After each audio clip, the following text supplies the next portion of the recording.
Cuando se calma el bullicio de la ciudad y se van apagando las luces de la casa, se enciende la luz del entendimiento. Desde este momento comienza Puerto de Libros, Librería Radiofónica, programa que contiene todos sus elementos tipo A. Puede ser escuchado por niños, niñas y adolescentes sin la supervisión de padres, madres o representantes. Comienza Puerto de Libros, Librería Radiofónica. Bienvenidos a Puerto de Libros, Librería Radiofónica. Les habla Luis Peroso Cervantes, quien de lunes a viernes, de 9 a 10 de la noche, trae para ustedes este programa a través de la Red Nacional de Emisoras Radio Fe y Alegría. 21 emisoras conectadas para llegar a cada rincón del país con buena literatura, buenos libros, opciones diferentes de ver la situación nacional y, por supuesto, recomendaciones para ser mejores ciudadanos, porque si hay algo que tenemos que tener claro es que no hay nada más peligroso para los corruptos, para los demagogos, para aquellos que nos prefieren ignorantes, que un pueblo que esté leyendo, que un ciudadano que tenga como arma su criterio, y solamente podemos armar criterio leyendo, construyendo imaginación y generando cambios interiores, porque los libros son ladrillos que vamos acumulando en nuestra alma y con ellos hacemos un templo, el templo del conocimiento. Hoy estaremos emitiendo nuestro programa número 224 programas llegando a sus hogares con estos barquitos de papel que llamamos libros. Si me escuchan con diferente, es que estoy transmitiendo desde una conexión de Zoom, porque vamos a entrevistar en este programa a uno de mis escritores venezolanos favoritos. Vamos a entrevistar al novelista Álvaro de Marcos, que está en la ciudad de Caracas, y como ustedes sabrán, yo me encuentro en la ciudad de Maracaibo. Álvaro, por favor, darles un saludo a nuestra audiencia en toda Venezuela de Puerto de Libros, Librería Radiofónica. Hola Luis Peroso, gracias, muchas gracias. Un saludo a todos los radioescuchas de Fe y Alegría y de este programa que sin duda alguna está construyendo patria de verdad, una patria literaria, una patria que se monta, que se para, que se enseñorea sobre las letras, sobre los libros y sobre el talento. Gracias, Luis. Ya Álvaro había estado invitado a nuestro programa con anterioridad. Ustedes podrán buscar su entrevista anterior en nuestra página web o en las plataformas de podcast. Nuestro programa número 83 fue dedicado al buen Álvaro de Marcos, donde nos compartió un poco sobre su vida, sobre su infancia, nos habló de cómo creció con sus tías, nos habló también de su adolescencia, y entonces hoy estaremos conversando más sobre las ideas literarias de Álvaro de Marcos y sobre su más reciente novela editada por Sultana del Lago Editores, que se titula Gracias, Ulises, por tus batallas. Esa es una novela que todos ustedes ya deberían estar leyendo en este momento. Vamos de verdad a darles la oportunidad a ustedes de que nos envíen sus opiniones.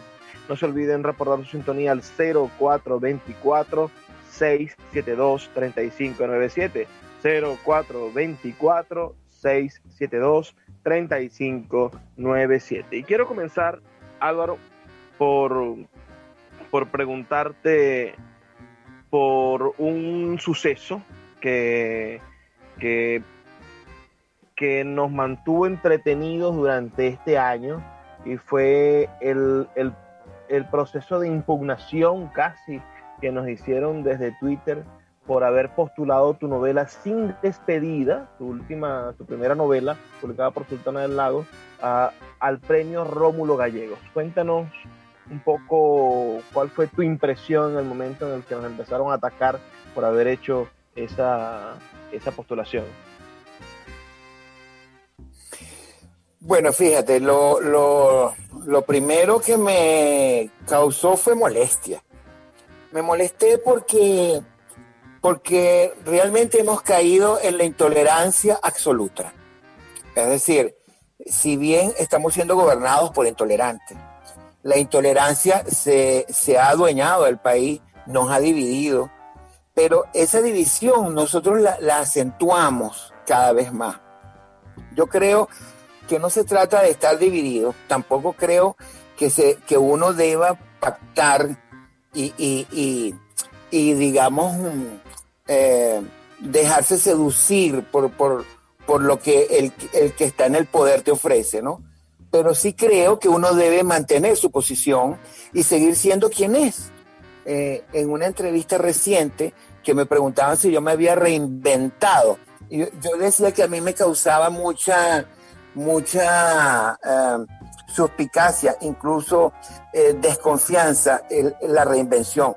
Yo no me puedo reinventar, yo sigo siendo quien soy. Simplemente voy a actuar en función de mis necesidades y voy a actuar en función de las circunstancias. ¿Qué pasa? Yo soy un escritor y como escritor yo sí quiero ser reconocido, yo quiero ser leído. Y si uno manda una obra a un concurso, bueno, en Venezuela y en el mundo entero eso es una forma de ser conocido, de que la gente te lea, porque es muy difícil que lleguen a uno, porque uno trabaja en la soledad, en la oscuridad, uno comienza a ser leído por sus amigos, por sus familiares, eso se va transmitiendo de boca en boca. Uno no tiene las posibilidades que teníamos antes de ir a la radio, de ser entrevistado para el Nacional o para las páginas literarias o para las revistas literarias, que cada vez son menos, son digitales, tienen todos círculos muy cerrados. Además que el premio Rómulo Gallego, es decir, cuando alguien dice y te tira una piedra porque tú estás actuando en una cosa que patrocina el Estado, porque es el Estado venezolano quien patrocina eso, no el gobierno de turno. Es decir, el premio Rómulo Gallego está por sobre los gobiernos, por sobre los lustros, las décadas. Allí, como tú bien dijiste, han sido premiados García Márquez y Vargas Llosa, Carlos Fuentes y gente de diversas tendencias. Y entonces, ¿por qué yo me voy a negar? ¿O por qué la sultana no va a tener la opción de promocionarme, de incluirme, de invitarme?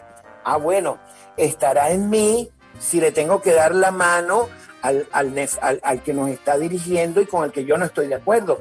Pero ¿por qué yo me voy a negar a esa posibilidad? Además de que lo que más me molestó es que la persona que comenzó este Twitter es un hombre que recibió un premio literario de este mismo gobierno. A él le dieron un premio a un libro inédito. Monte Ávila lo premió. Entonces, sí, nos estamos refiriendo, para los que no saben, disculpen que interrumpa a Álvaro, nos estamos refiriendo a Rodrigo Blanco Calderón, él ganó el premio, su primer libro fue publicado por Monte Ávila Editores, un libro de relatos, y estaba Chávez y estaba en el poder gobernando la dirigida Monte Ávila Noguera, que si hablamos de la destrucción de las instituciones editoriales, etcétera, bueno, Noguera comenzó la desinstitucionalización de Monte Ávila Editores, etcétera. Entonces este muchacho comenzó, apenas se publicó esa lista de finalistas, en la cual nosotros no sospechábamos que iba a haber una ausencia tan grande de escritores y de editoriales venezolanas, aunque era de sospechar en el sentido en el que hay tan pocas editoriales venezolanas publicando. Sultana del Lago es una de las pocas que está publicando, que nosotros teníamos como que el derecho de presentarnos, pero el resto de editoriales no está publicando, no tiene que llevar a postularse. Entonces ellos aprovecharon que sus novelas, que sus editoriales, o que por este momento no tenían ningún interés en participar, bueno, para acusar a que él participara, ya que ellos no habían participado. Yo estoy seguro que si alguna de las editoriales de ellos hubiese tenido la posibilidad de postularlos y ellos hubiesen publicado la novela en el tiempo, lo hubiesen postulado sin resquemores y habrían cambiado su forma de pensar. Pero como no están ellos ahorita en la oportunidad de postularse, entonces nos atacan por eso. Claro, pero también insisto en el tema de que hay una especie de oponerse por oponerse, ¿no? Es decir, ellos no me conocen, ellos no saben, ellos no me pueden tildar a mí ni a la sultana y no tendrían por qué hacerlo. Es decir, estamos cayendo en el mismo juego de nuestro enemigo. Es decir, nos han obligado a convertirnos en unos guerreros sin serlo. Es decir, ¿por qué tú me vas a atacar por lo que yo hago si yo soy libre de hacer lo que quiera? Ah, porque si lo hago entonces soy rojo y si no lo hago soy azul. Eso es demasiado básico. ¿Cómo es posible que los intelectuales estemos pensando de esa manera? Yo no me considero un intelectual, pero la gente con pensamiento, la gente con lógica, la gente que se supone está para aclarar, entonces está fijando posiciones de tirapiedras, es decir, que lance la primera piedra entonces el que esté libre de pecado. Entonces ahora nos apedrean. Oye, hay gente que tiene... Tú decías algo que a mí me pareció maravilloso. Alguien te preguntó, una periodista, que si aceptarías el premio si lo ganabas. Y tú respondiste con algo que fue brillante. Es decir, yo recibo la caja clave. Estamos en la circunstancia en la cual pues, yo recibiría el premio porque lo necesito, porque vivo en esta circunstancia. No soy responsable como autor y nosotros como editores no somos responsables de que el gobierno haya destruido la industria editorial. Y al participar en el Rómulo Gallegos, lo que estamos es intentando rememorar un proceso de desarrollo de la industria editorial venezolana diferente al que estamos viviendo actualmente. Claro.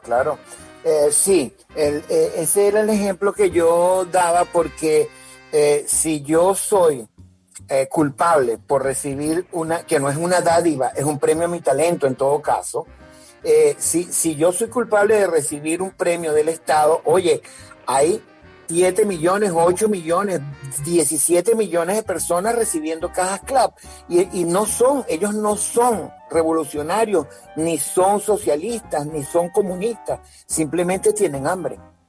Yo también tengo hambre, yo tengo la necesidad más que hambre, la necesidad de ser comido. Yo quiero que mi literatura se lea, yo quiero que mi personaje Ulises sea conocido, porque además mi personaje Ulises es parte de este problema, es parte de lo que engendró la creación de este monstruo que nos está devorando a nosotros mismos.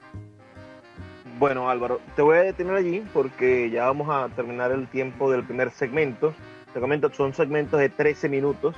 Vas a poder, ya mi audiencia lo sabe, recuerden que pueden reportar su sintonía al 0424-672-3597. 0424-672-3597 o en nuestras redes sociales @librería radio en Twitter y en Instagram. Vamos a hacer una breve pausa de 2 minutos para escuchar las campañas de Fe y Alegría y ya volvemos con más de Puerto de Libros, Librería Radiofónica.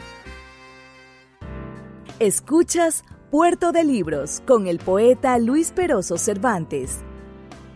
Síguenos en Twitter e Instagram como @Librería Radio. El poeta Luis Peroso Cervantes le acompaña en Puerto de Libros, Librería Radiofónica, por Radio Fe y Alegría, con todas las voces.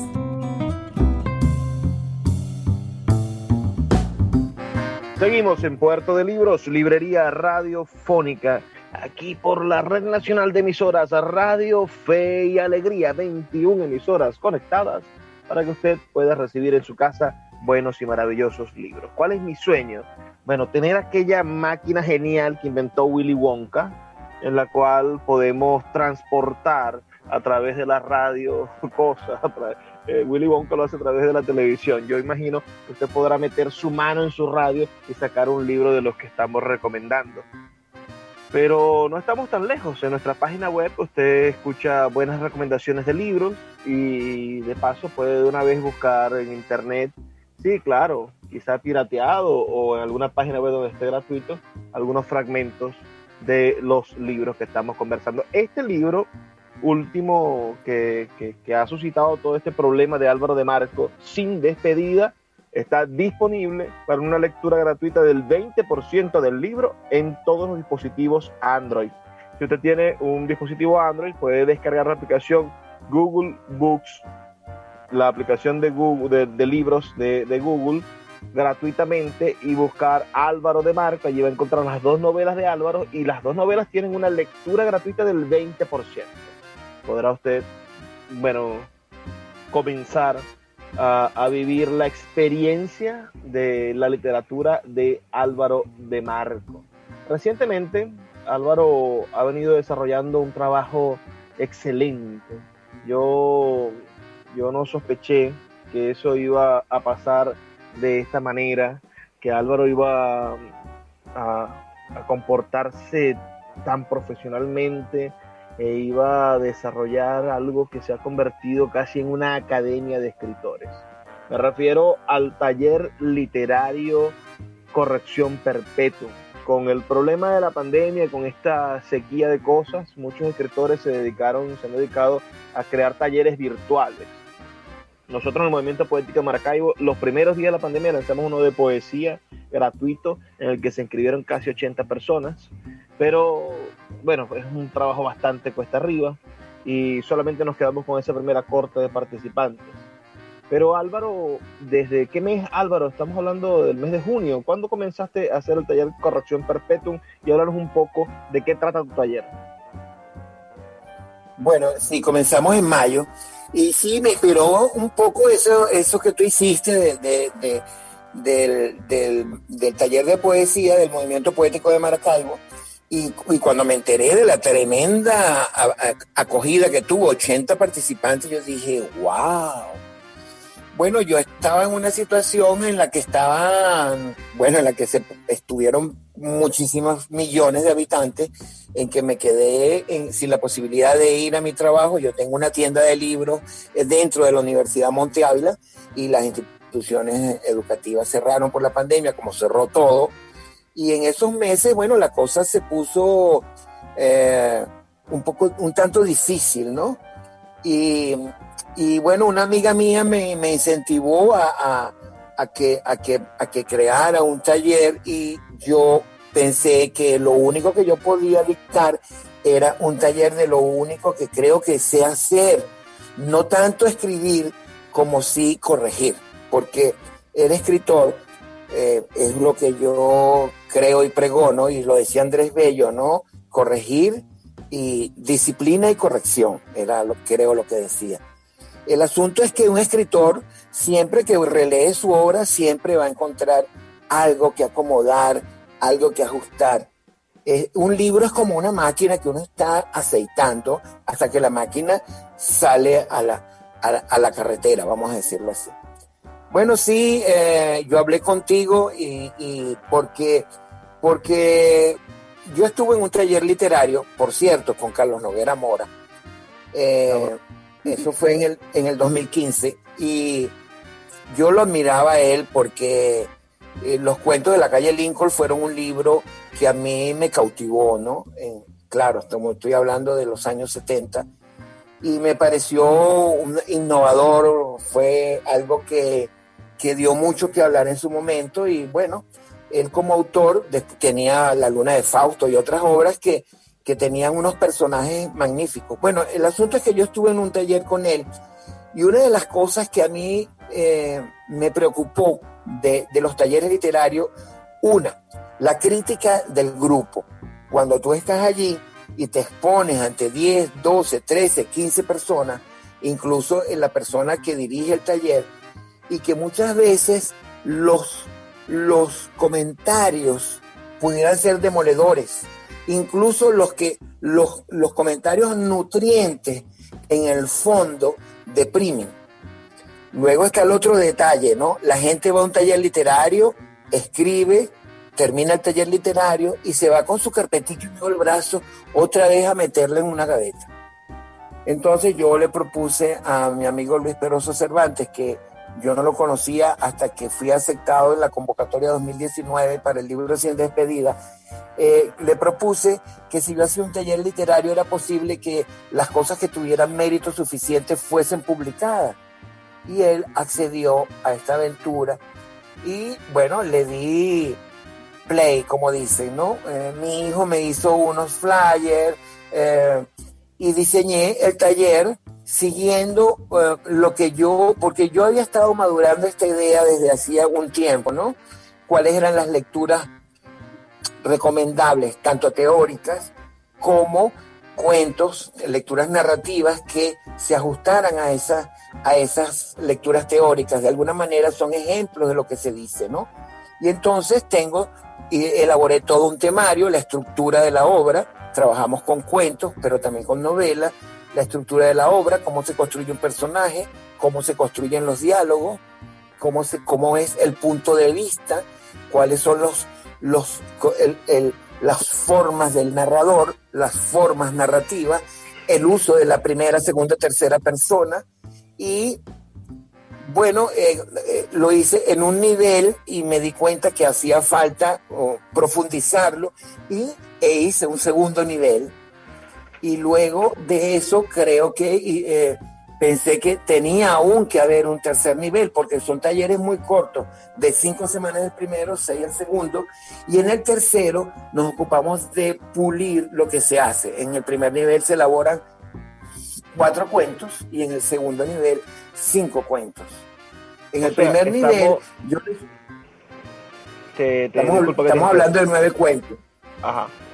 Disculpa que te interrumpa. En el primer nivel, Álvaro, de un programa que está integrado por 3 niveles de formación y una vez que esas personas terminan esos 3 niveles de formación, entonces reciben como premio, digamos, o como estructura de reconocimiento la publicación de sus libros a través de Sultana del Lago Editores. Eso es para que le quede claro a las personas que nos escuchan y también para que sepan, y disculpa, ya vas a seguir con el planteamiento que estás haciendo, pero también para que sepan que esto es algo que está patente y que en brevemente, ahorita en el mes de noviembre, la primera semana, creo que es el 8 de noviembre que vamos a hacer el lanzamiento oficial de la colección Perpetuum.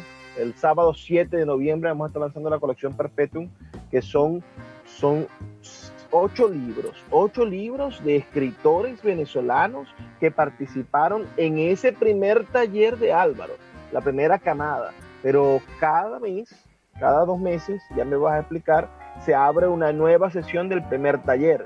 Quiero que invites a las personas, Álvaro, a inscribirse en esta nueva sesión del taller, en este nuevo primer nivel que creo que abre este mes de noviembre, primera semana de noviembre. Háblame de eso. Sí, bueno, el premio es un premio al mérito literario, vamos a decirlo así. Que la gente que claro, hay una evaluación permanente y hay una construcción, un trabajo disciplinado permanente. Todas las semanas nos reunimos, porque lo que te decía, ¿no? De los grupos que se reúnen y los comentarios a veces no suelen ser todos los nutritivos que quisiéramos. Entonces, la idea de este taller es que era mediante entrevistas personalizadas, digámoslo así, íntimas. Yo y el escritor y yo. Yo leo el texto, comentamos las lecturas y luego leemos el texto, cuáles son sus fortalezas, dónde hay que trabajar. Hacemos todo tipo de correcciones ortotipográficas, de estructura, de forma, de mensajes intrínsecos, profundos, del subtexto, de qué es lo que tú quieres decir, de hacia dónde vas. Trato de construir, más que un escritor, de descubrir su voz. Todos tienen una voz. Eso es innegable, que he tenido una suerte que aquí el talento ha llegado. Es decir, hay gente que desde el principio, y lo otro, que veo cómo evolucionan, pero hay gente que desde el principio tiene algo que contar, quiere decir algo. Aquí hay gente que no había escrito jamás un cuento y va a publicar su primer libro, como el caso de Fabiana Scoglio, una ingeniero que está en Bolivia y que, bueno, tuvimos el placer de tenerla en el taller y wow, la imaginación de esa mujer me iba cada semana descubriendo un universo maravilloso que muy probablemente ella misma ignoraba. No estamos descubriendo talentos, estamos permitiendo que ellos mismos afloren. Sí, cada 6 semanas, cada 7 semanas, estamos abriendo un nuevo primer nivel. Es decir, que permanentemente hay los 3 niveles. En este momento han pasado ya 38 personas y en la actualidad hay como 20 entre los 3 niveles. El 6 de noviembre es el próximo. En @Álvaro Di Marco en Instagram pueden ver desde testimonios de los talleristas hasta el live donde yo los he entrevistado en un espacio que hemos denominado Espacio Perpetuum, donde yo los entrevisto y ellos hablan de su trabajo y de lo que ha sido la experiencia. Hemos tenido desde un marino mercante y periodista de 84 años hasta jóvenes estudiantes de 18 años.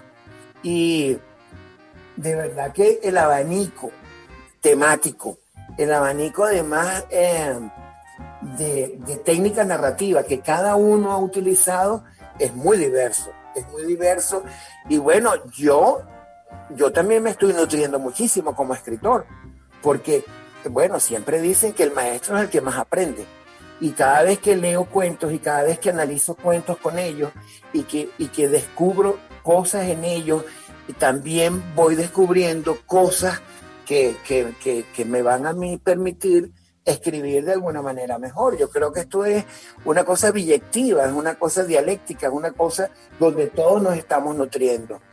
Y yo creo que esa es la mejor forma como una academia funciona.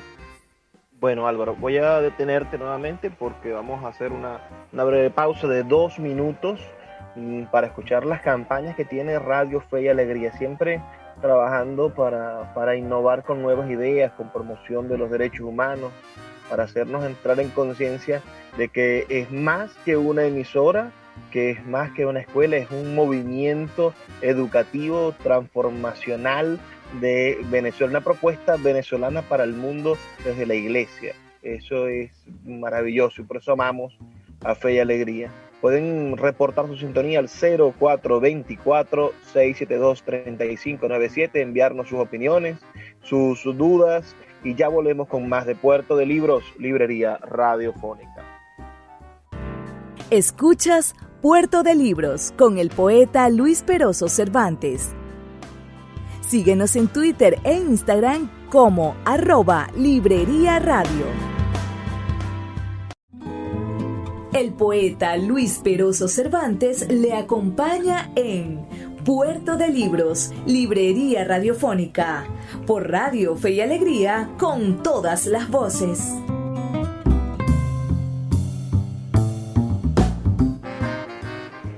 Seguimos en Puerto de Libros, Librería Radiofónica, por aquí por la Red Nacional de Emisoras Radio Fe y Alegría. Recuerda que puedes reportar tu sintonía, decirnos de qué parte del país nos estás escuchando a través del 0424-672-3597. Si me escuchan con una calidad de audio menor a la que venimos trabajando, es porque estamos conectados a través de Zoom, de esta plataforma virtual que está ahora cambiando la manera en la que las personas se reúnen. Ahora hay fiestas de cumpleaños a través de videollamadas, ahora hay romances que trascienden, hay cualquier cantidad de cosas, de formas de conectarnos por video, y Zoom, bueno, se ha vuelto muy popular. Intentamos hacerlo por Google Meet, pero fue más complicado. Zoom terminó dándonos las opciones que necesitábamos. No estamos haciéndole publicidad a Zoom, simplemente estoy hablando sobre la razón por la cual quizá nos están escuchando un poco diferente. De todas maneras, todo esto pasa por la edición, se le monta la cortina musical, se mejora todo lo que se puede, pero el registro de la voz puede tener algún tipo de sonido metalizado, de encuentros con estas distorsiones que existen, las pérdidas de datos que existen en las comunicaciones en stream, y es porque estamos en vivo con Álvaro de Marco. Ustedes, no sé si tienen idea de quién es Álvaro de Marco, pero es uno de estos escritores que, que, que nos dan la oportunidad de entender la realidad que vivimos a diario, de conocernos, de descubrirnos, cuya narrativa habla no solamente del mundo interno exclusivo de sus personajes, sino que ese microcosmos, como decía el gran escritor Horacio Quiroga, del cual pudiste ser uno de los personajes, habla de toda la experiencia de lo humano. Álvaro de Marco nace en el año 1956. Ya ya si fuese un carro ya no saldrían repuestos para ese modelo. Nace en el oriente del país, pero lo reportan desde muy chiquito a Caracas. Vive con sus tías, que lo crían como si fuese su hijo, ya que sus tías no tenían descendencia, y su mamá lo había tenido muy jovencita. Entonces ese juego de traerlo, de llevarlo, de quererlo, le recibió muchísimo afecto, y nació y creció, creció y nació como ser humano en una de las barriadas populares caraqueñas. Si mal no recuerdo, el Conde, ¿verdad, Álvaro? Confírmame. Sí, yo llegué al Conde. Sí, eso de ser criado por tías o por abuelos, fue una cosa que estuvo de moda, ¿no? En esos años 50 y 60, ¿no? De sobremanera, bueno, la gente del interior quería que las nuevas generaciones fueran a Caracas, a la Gran Caracas, a donde podían tener mejor educación y mejor alimentación y mejor todo, pues. Nosotros no somos más que un producto social. Y sí, yo llegué al Conde. Ajá. Dime. No, que yo llegué al Conde, pero el Conde fue producto de un urbanicidio. Eso era una gran urbanización llena de árboles, unas casas todas quinticas, muy bonitas, de 1 y 2 pisos, no más, bordeada a un lado por la avenida Bolívar, y eso se destruyó, vamos a decirlo así, para dar paso a la construcción del Parque Central y para dar paso al nuevo Ateneo de Caracas y a una nueva versión de la Avenida México, una nueva perspectiva de la Avenida México. Y solo quedó del Conde el lado sur, el lado que va de la Avenida Lecuna hacia el sur, hacia el río Guaire.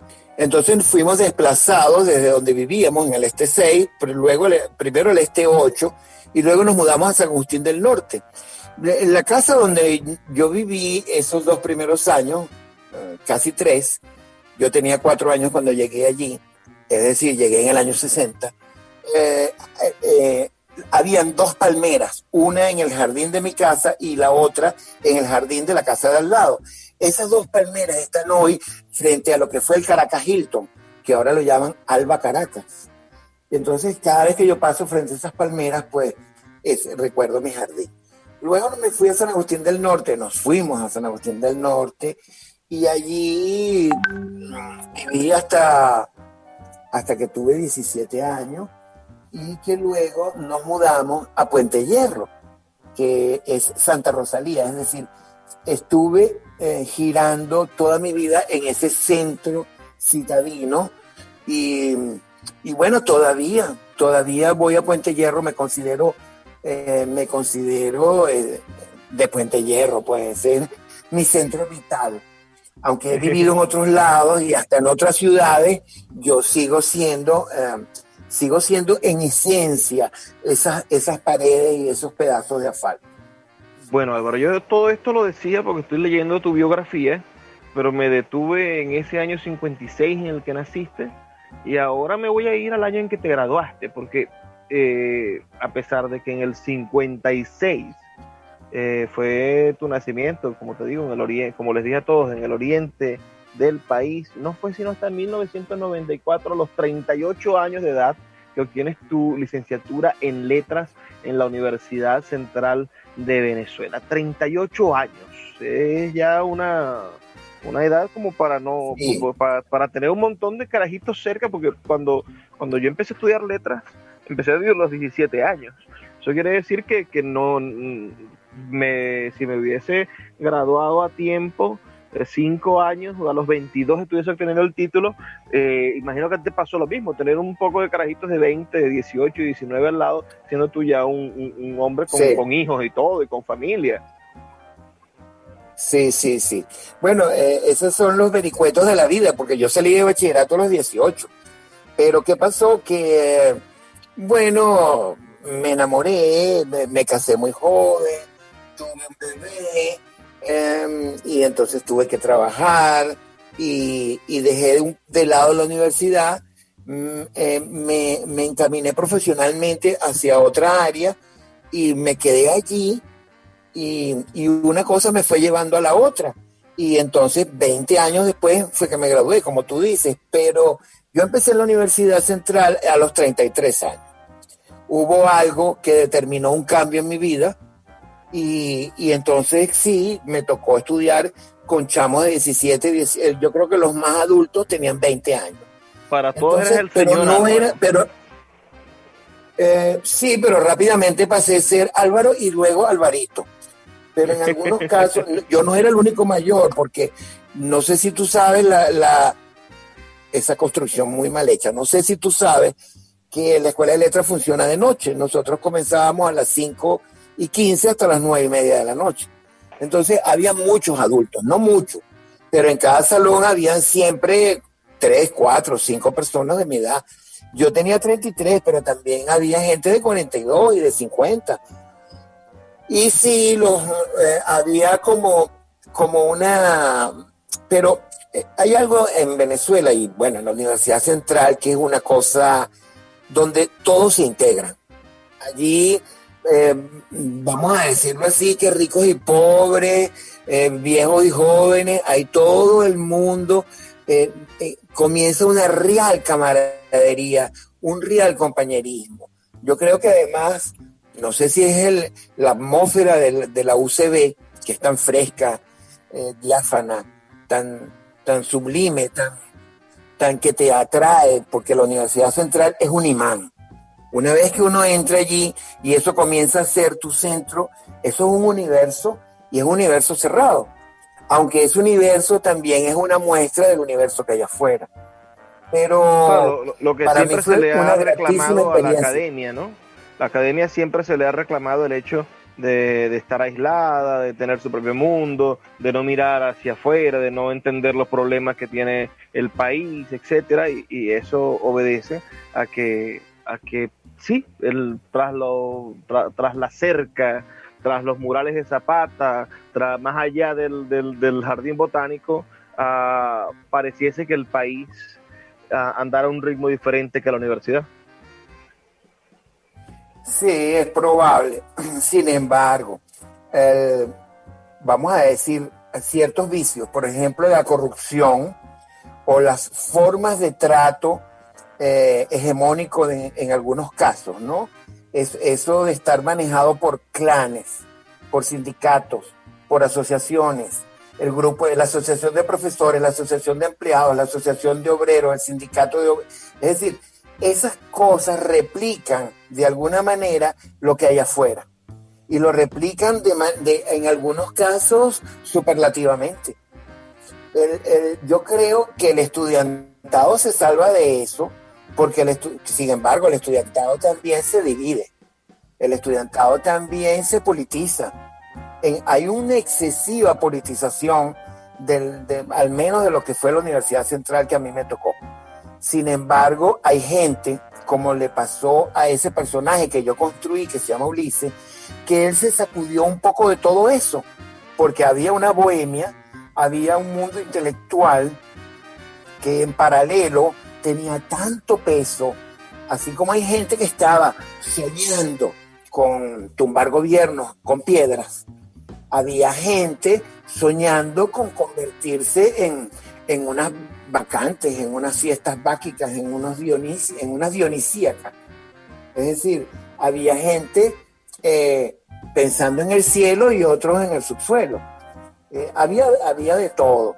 Realmente, bueno, no sé si será aún así. Yo creo que no. A mí me parece que todo en Venezuela se ha empobrecido, sobremanera el pensamiento.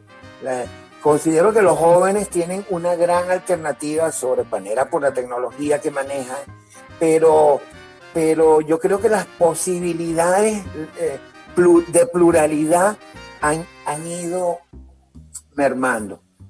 Bueno, lo veo así.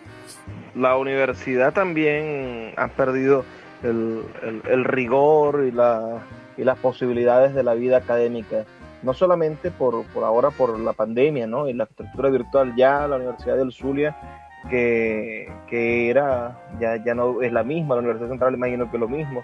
No, los comedores no funcionan, un estudiante no se puede entregar a estudiar a 100%. Vamos a hacer otra pausa, Álvaro, ya llegamos a los próximos 13 minutos, así que vamos a hacer otra pausa para que tengamos la oportunidad de reportar la sintonía a todos ustedes que nos escuchan en diferentes partes del país.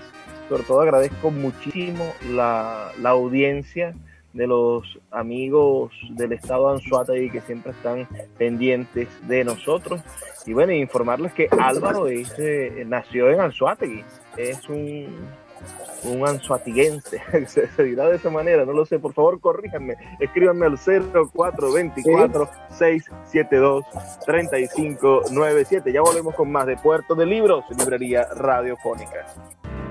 Escuchas Puerto de Libros con el poeta Luis Peroso Cervantes. Síguenos en Twitter e Instagram como @Librería Radio.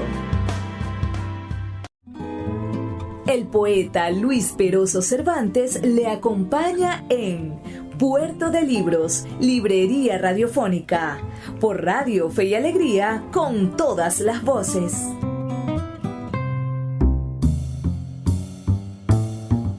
Seguimos en Puerto de Libros, librería radiofónica. Ya estamos llegando al final de nuestro programa, es nuestro último segmento. Ha volado esta hora con nuestro amigo Álvaro de Marco. ¿Conocían ustedes a Álvaro de Marco? ¿Tienen conocimiento de su literatura, de sus novelas? ¿Han escuchado hablar de él? Háganmelo saber al 0424-672-3597, 0424-672-3597, con nuestras redes sociales, @Librería Radio en Twitter y en Instagram, que son nuestras maneras de encontrarnos y de estrechar la amistad. Porque este programa no tiene otro objetivo que hacer amigos, que podamos ser un grupo gigantesco de amigos en todo el país para producir un cambio en la nación, un cambio en positivo. Ya yo les tengo caricanteado aquello de que, señores, si mañana hay elecciones y las pierde el PSV y hay un nuevo presidente de oposición, no va a cambiar nada. Si suceden las elecciones de la Asamblea Nacional y gana el PSV y tiene los 300 escaños que se quiere crear, no va a cambiar nada, porque es que el problema endémico del venezolano es un problema cultural. Nosotros tenemos que empoderarnos intelectualmente del cambio. Tenemos que decirle a los corruptos, señor, se acabó su media hora. No queremos nuevamente líderes políticos que no tengan preparación universitaria. No queremos nuevamente tener en el Consejo Municipal a un concejal que no se ha leído un libro.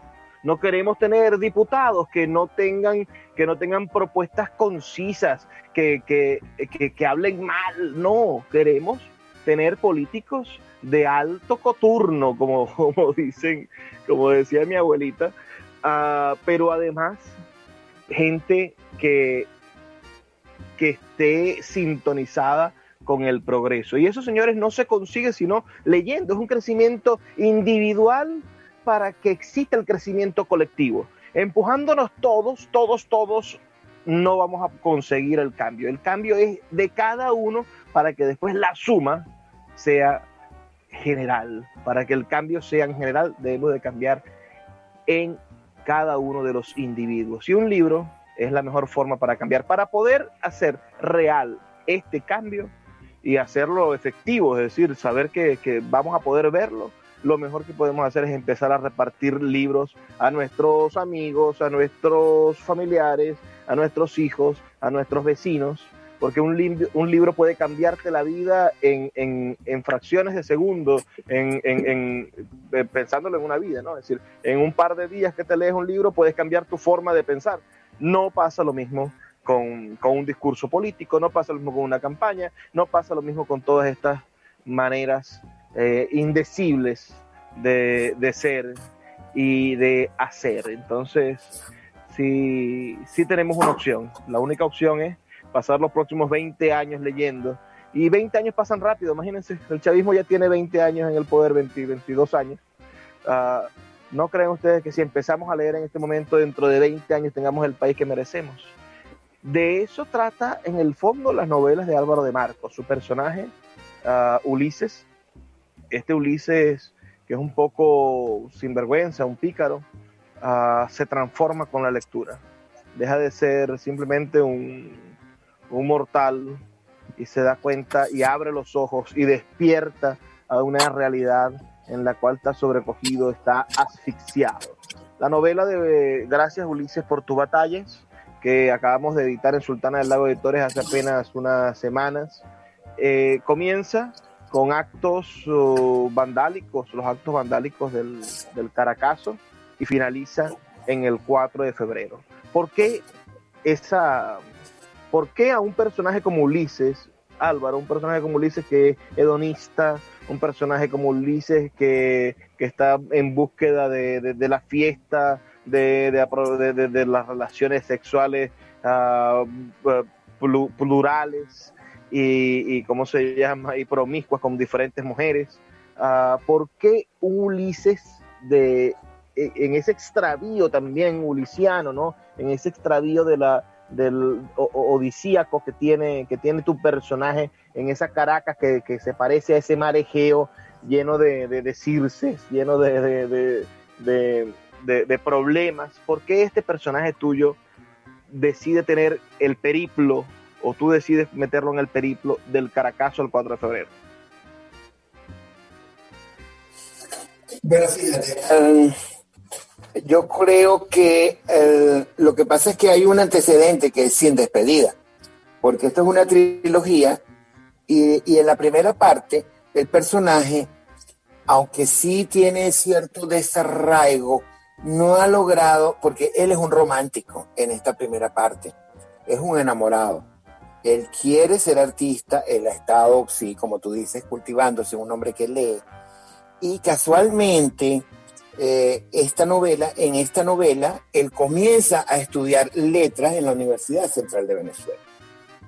Pero al poco tiempo de ocurrir esto, sucede el llamado Caracazo. Entonces, con esto da inicio la segunda novela. Bueno, no precisamente con eso, él hace un viaje y al regresar de ese viaje él cree que ha asesinado a alguien en un desafuero, en un desorden erótico con una pareja que tiene, con exceso de trago. Él cree que la asesina y se siente, además de criminal, se siente que está huyendo de la posibilidad de ser atrapado. Bueno, sucede que al final no ha matado a nadie, todo ha sido un malentendido, y estalla este fenómeno social que él, y como él, millones, incluso los que participaron, no sabían que podía ocurrir. De alguna manera, no es que Ulises abre los ojos, Ulises es sorprendido. Ulises en ese momento es asaltado por la realidad. Él no sabía qué potencias estaban suscitándose a su alrededor.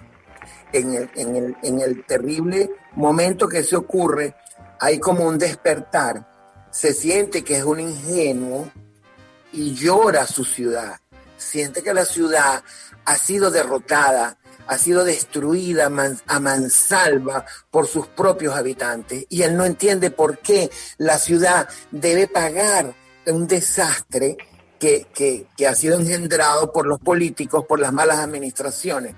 Y se da cuenta también que él le ha dado la espalda a eso y se siente además que no es él solo el que ha dado la espalda, que él es cómplice por omisión, que él no se preocupó porque había gente que no tenía educación, aún estando él estudiando tardíamente, que él no se preocupó porque habían pobres, que él jamás se preocupó por el grado de descomposición de la ciudad, que la descomposición era tal que la propia descomposición estaba descompuesta, es decir, no había sociedad, habían jirones de sociedad, eran grupos de clanes enfrentándose por pedazos de sociedad económica, pedazos de poderío, si se quiere, virtual. El país se estaba convirtiendo, o ya lo era un archipiélago, pero donde la gente no se había dado cuenta. Ulises aparentemente despierta a eso. Sí, y él toma otra actitud, y su actitud es consigo mismo, porque él quiere ser un artista. Y él cree que su camino de artista es superior al que puede ser un país o una nación. Entonces él se encamina hacia sí mismo, tal como Ulises. Yo voy hacia Ítaca porque me están esperando. Hay una Penélope esperándome, y eso es lo que él hace. Tratar de encontrar en el amor el camino hacia el arte, olvidándose de la destrucción incluso en la que ha vivido y de la cual es testigo. Pero genial. Que él cree que yendo hacia sí mismo va a salvarse, a sabiendas de que no existe salvación mientras todo a su alrededor naufraga. Entonces, él no concibe, sino que él comienza a ser entonces un depredador consciente. De alguna manera se hace cómplice nuevamente, esta vez no por omisión, sino porque de alguna manera él dice, bueno, si esto es así, antes de que me coman a mí, me los como a ellos. Y él sale a la calle a depredar, a ser un antropófago. Y él lo único que sabe antropofagar, si no sé si realmente esa palabra existe, es a las mujeres. Porque él siente que es capaz de seducirlas y que en el amor de las mujeres él va a encontrar una solución artística, estética. Él busca el amor que no conoce y que no va a conocer. Él le pide a las mujeres que se comporten sin tabúes. Él sabe dónde tocarlas.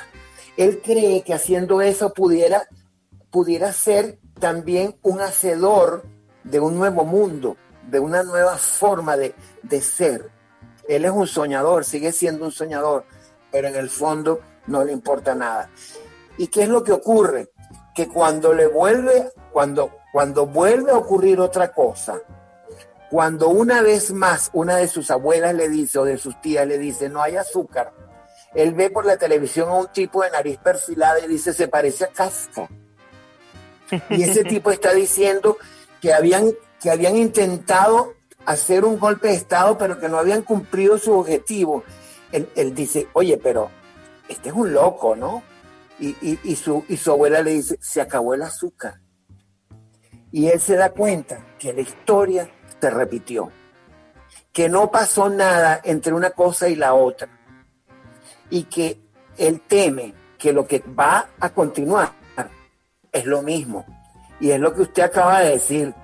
Aquí pueden cambiar a Maduro por Guaidó, o como se llamen, y aquí no pasa nada, porque sobremanera toda nuestra sociedad, todo nuestro liderazgo es irresponsable y sobremanera cobarde.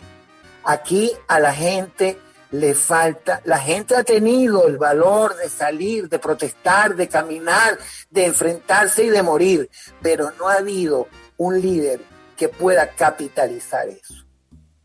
Yo Álvaro, creo que uno de los más... Ajá. Disculpa, se me acabó el tiempo. Ya se nos acabó el tiempo, estamos en el minuto 12 del último segmento. Quiero extenderte el agradecimiento. Okay. Quiero agradecerte en nombre de nuestra audiencia tus palabras y bueno, y pedirle a todos los que nos escuchen que nos envíen sus opiniones también al 0424-672-3597. Te prometo que antes de que termine el año, si esto suena también como me parece que está sonando, podemos hacer otra conversación para que hablemos más del taller Corrección Perpetuum, de la colección Corrección Perpetuum, que es interesante, donde tú estás tutoreando acerca de 12, 15 libros que vamos a estar publicando entre este año y el próximo, y bueno, y de la literatura venezolana. Disculpa que nos tengamos que retirar, pero el tiempo en radio es así, y agradezco mucho la presencia de todos ustedes al otro lado del transmisor. Gracias, Álvaro, por tus palabras. Antes de despedirnos, gracias a ti. Antes de despedirnos, amigos, el mensaje que siempre me gusta dejarles. Por favor, sean felices, lean poesía.